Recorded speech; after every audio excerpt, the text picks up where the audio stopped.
जय श्री राम दोस्तों। आज हम बात करेंगे ज्योतिष शास्त्र में तिथियों की। आज मैं एस्ट्रोलॉजर सोहनलाल शास्त्री अपने इस चैनल के माध्यम से आपको तिथियों के बारे में बताने जा रहा हूं, क्योंकि आपने देखा है कई बार त्योहार जो होते हैं 2-2 दिन आ जाते हैं। जैसे इस बार दिवाली जो 2 दिन रही, तो ये सब तिथियों के कारण होता है। तो आज हम तिथियों के बारे में ही बात करेंगे, क्योंकि इसका कंफ्यूजन बहुत ज्यादा रहता है लोगों में भी कि ये त्योहार 2-2 क्यों मनाए जाते हैं। इसका कारण ये होता है कि हमारे जो ज्योतिष शास्त्र में इन तिथियों का जो हिसाब किताब होता है वो ज्योतिष शास्त्र के हिसाब से होता है। जैसे दूसरे लोगों का मैथ चलता है कोई 100, 200, 300, 1000, 2000 की गिनती से, लेकिन इन तिथियों में और इन त्योहारों में जो हमारा हिसाब चलता है वो ज्योतिष शास्त्र की गणना से चलता है। जैसे दिन में 24 घंटे होते हैं, हफ्ते में 7 दिन होते हैं, महीने में 30 दिन होते हैं, वर्ष में जो 365 दिन होते हैं। इस तरह का जो हिसाब किताब ज्योतिष शास्त्र में दिनों के हिसाब से चलता है कि कितनी घड़ियां, कितने सेकंड, कितने मिनट की कोई तिथि निकली, कितने बजे सूर्य उदय हुआ, कितने बजे सूर्य अस्त हुआ, कितने बजे वो नक्षत्र रहा और कितने बजे वो नक्षत्र खत्म हुआ।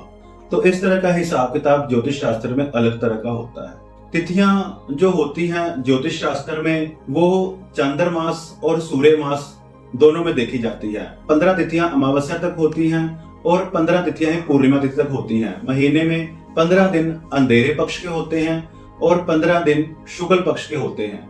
तो इस तरह से प्रतिपदा, द्वितीया, तृतीया, चतुर्थी, पंचमी, षष्ठी, सप्तमी, अष्टमी, नवमी, दसवीं, एकादशी, द्वादशी, त्रयोदशी, चतुर्दशी और पूर्णिमा।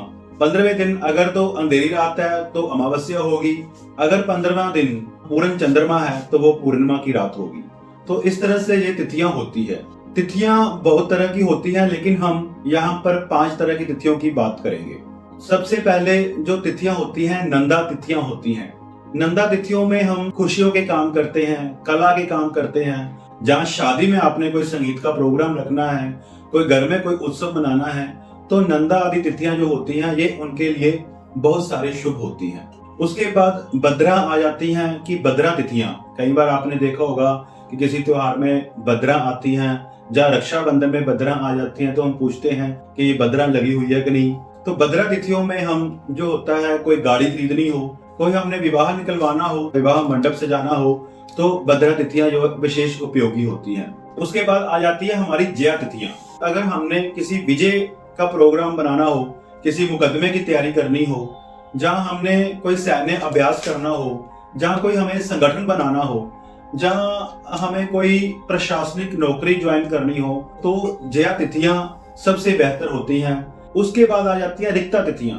रिक्ता तिथियां जो होती हैं अगर हमने कोई रिस्की ऑपरेशन करना है तो उसमें रिक्ता तिथियां काम आती हैं। कोई ऐसा काम करना है कि जिसका हमें कोई रिस्क हमने नहीं उठाना, तो हमें रिक्ता तिथियां सबसे श्रेष्ठ होती हैं। उसके बाद आ जाती है हमारी पूर्णिमा तिथियां, जो पूर्ण रूप से तिथि होती है।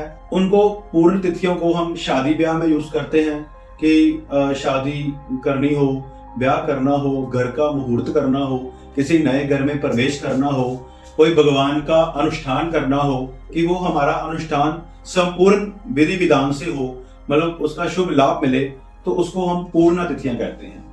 15 तिथियों में हर एक तिथि के एक देवता अलग से होते हैं। पूर्णिमा तिथि के विष्णु जी हैं, चतुर्दशी के शिव जी हैं। तो इस तरह से सारे देवताओं का वर्णन होता है। जिस तरह से हमने कोई काम करना होता है उसी प्रकार से उसी तिथि का हमने वो मुहूर्त निकालना होता है। इसीलिए मुहूर्त को सर्वश्रेष्ठ कहा गया है कि अगर आपका जिस तिथि में मुहूर्त अच्छा हुआ हो, मतलब काम की शुरुआत किसी दिन अच्छी हुई हो, तो उसका जो काम है वो बड़े अच्छे ढंग से संपूर्ण होता है। तो इन तिथियों को हमने अपने तरीके से विद्या से इसको देखना होता है, फिर शुभ मुहूर्त निकाला जाता है, फिर उसका आगे जो है काम सारा देखा जाता है कि शुभ मुहूर्त में हमने कोई बिजनेस शुरू करना है, कोई कार्य शुरू करना है, कोई गृह प्रवेश शुरू करना है, कोई नींह का मुहूर्त शुरू करना है, किस शुभ मुहूर्त में हमने गाड़ी खरीदनी है, किस शुभ मुहूर्त में हमने विवाह करना है। ये सारे टाइम शुभ मुहूर्तों में दिए जाते हैं। इस तरह से हम ये शुभ मुहूर्त निकालते हैं कि जो शुभ मुहूर्तों में हमारे सारे काम हो। तो इस तरह से अगर आप कोई शुभ मुहूर्त निकालना चाहते हैं तो आप हमें अवश्य मिलें। शुभ मुहूर्त के लिए, जहाँ ज्योतिष शास्त्र के लिए, जहाँ जन्म पत्री के लिए, जहाँ वास्तु विजिट के लिए, तो ये हमारे जो सारे कार्य हैं वो बड़े अच्छी तरह से संपन्न किए जाते हैं। जय श्री राम।